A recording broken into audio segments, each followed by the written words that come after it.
இப்போ இந்த இடத்துல அவ ஒரு போல்ட் ஸ்டெப் எடுக்கிறா. யாரு? இந்த யோக்கபெத் வந்து ஒரு போல்ட் ஸ்டெப் எடுக்கிறா. கர்த்தருடைய சித்தத்துக்கு நேராக நான் வழி நடத்தட்டும், போட்டோம், என் பிள்ளை என்னதான் நடக்குது அப்படின்னு சொல்லி பார்க்கட்டும் அப்படின்னு சொல்லி. என்னுடைய மகன் +2 படிச்சு முடிச்ச உடனே என்னுடைய கணவருக்கு வந்து அவன் வந்து என்ஜினியரிங் படிக்கணும்னு ரொம்ப ஆசை. ஏன்னா அவன் சயின்ஸ் அண்ட் மேக்ஸ் நல்லா பண்ணுவாப்ல, மேக்ஸ் ரொம்ப பிடிக்கும்.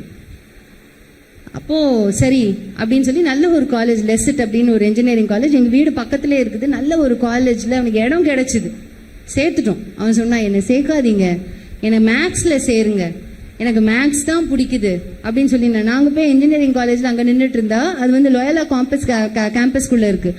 அவன் போய் அந்த மேக்ஸ் இருக்கு பார்த்தீங்களா, அந்த கியூவில் போய் நின்றுக்கிட்டு இருந்தான்.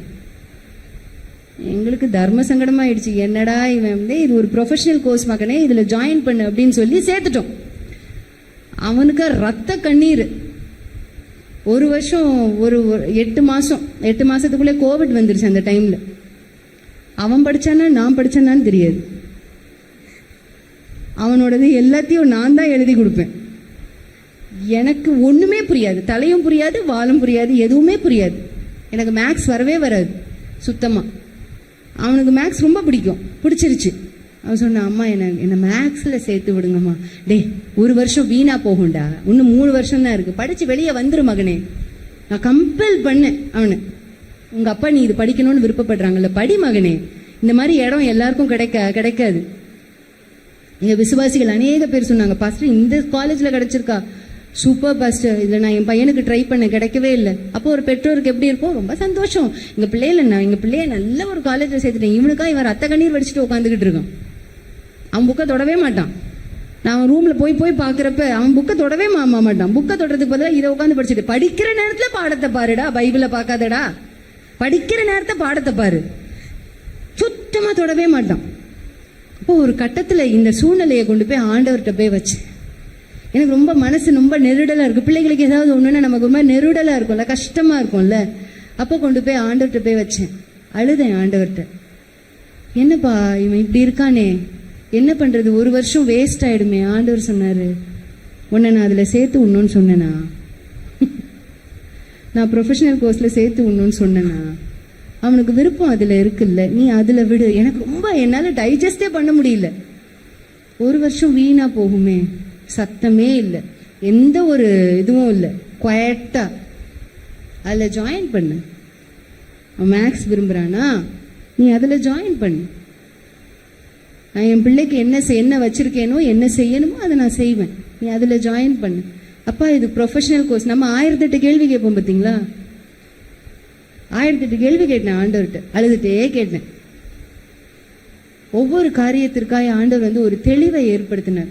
மகளே நீ சேருப்பா, சேரு, எனக்கு என் பிள்ளைக்கு என்ன செய்யணும்னு தெரியும், உனக்கே நீயே இவ்வளோ யோசிப்பினா என் பிள்ளைய குறித்து நான் இவ்வளோ திட்டங்கள் வச்சிருப்பேன், நீ சேரு.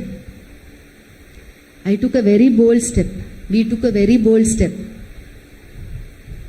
சரி நீ விடு, ஒரு வருஷம் வீணா போகுதுன்னா போட்டு அதை விட்டுட்டு அப்படியே கொண்டு வந்து மேக்ஸில் கொண்டு வந்து சேர்த்து. ஓ என்ன சந்தோஷம், எந்த நேரமும் மேக்ஸும் கையுமா எழுதி நல்ல மார்க் எடுப்பான், A+, நல்ல. ஏன்னா அவனுக்கு பிடிச்ச சப்ஜெக்ட் பார்த்தீங்களா, சூப்பராக மார்க்ஸ் எடுப்பான், சூப்பராக எல்லாத்தையும் செய்வான்.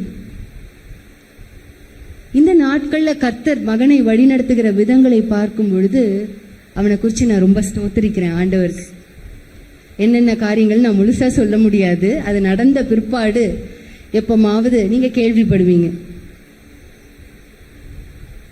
ரொம்ப சந்தோஷம், ரொம்ப சந்தோஷம். ஒருவேளை அந்த கோர்ஸ்ல விட்டுருந்தா இந்த காரியங்கள், இந்த பாதெல்லாம் நடந்திருக்காதோ அப்படின்னு சொல்லி நான் யோசிச்சு பார்க்கிறேன்.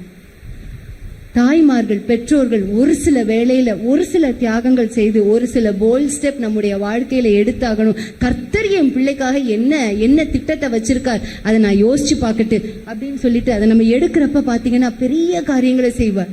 ஒரு மாதிரி நம்ம நினையாத நேரங்கள்ல தெற்கத்தை வெள்ளத்தை திருப்புறது போல ராஜாக்களுடைய இருதயம் அவர் கரங்கள் எப்படி இருக்கு, நீர்க்கால்கள் போல இருக்கு. அவர் விருப்பப்படுற நேரத்தில் அவர் திருப்புவார். ஆச்சரியமா ஆண்டவர் வழி நடத்தினார் தேவஜனமே, ஆச்சரியமா.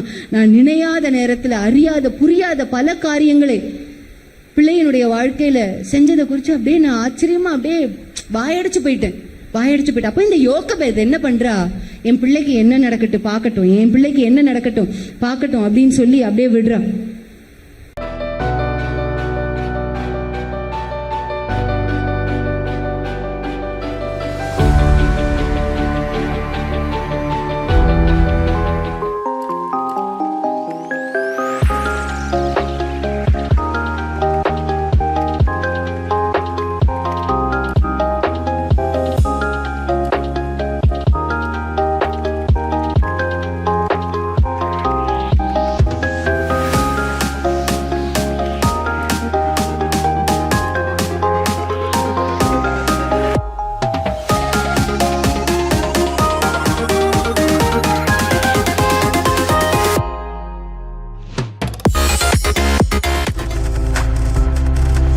நீங்கள் பார்த்துக் கொண்டிருப்பது உங்கள் ஜாய் டிவி. உங்கள் துக்கம் சந்தோஷமாய் மாறும்.